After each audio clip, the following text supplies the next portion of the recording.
Assalamualaikum warahmatullahi wabarakatuh. Perkenalkan, nama saya Fatan Aldiansyah dari kelas 11 Kesehatan 2. Saya berasal dari Sekolah SMA Negeri 1 Babelan. Tujuan dari pembuatan video ini adalah untuk mempresentasikan masuknya bangsa Jepang ke Indonesia. Oke, kita langsung saja masuk ke dalam videonya.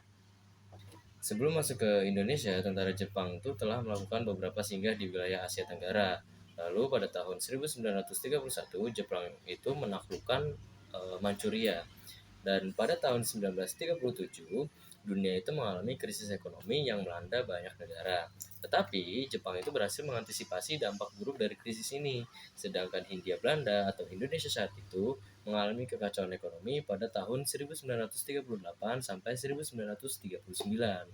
Nah, Jepang itu mulai berinvestasi di Indonesia dan menjadi salah satu negara utama tujuan ekspor komoditas dari Hindia Belanda. Pada tahun 1942, tepatnya pada 11 Januari, nah, pasukan Jepang itu mulai invasi ke Indonesia dengan mendarat di Tarakan atau Kalimantan Timur yang akan kaya tuh yang kaya akan minyak bumi. Nah, setelah menguasai Tarakan, mereka melanjutkan serangan ke Balikpapan dan Pontianak. Pada Januari 1942, Jepang juga mendarat di Ambon dan menguasai seluruh Maluku.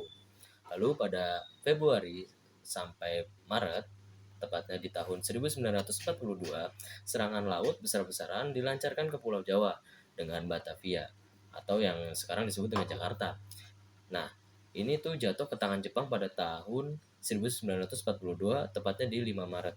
Akhirnya pada 8 Maret 1942, pemerintah Hindia Belanda menyerah tanpa syarat kepada Jepang di Kalijati, menandai dimulainya pendudukan Jepang di Indonesia.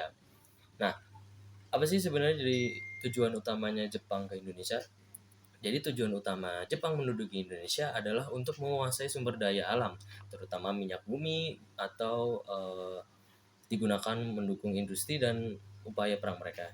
Selain itu, Jepang juga memanfaatkan sumber daya manusia Indonesia menjadi kerja paksa atau romusa biasanya disebutnya, untuk mendukung kebutuhan logistik perang. Setelah kekalahan Jepang dalam Perang Dunia II yang ditandai dengan pengeboman Hiroshima dan Nagasaki, pada tahun 1945, Jepang menyerah kepada sekutu.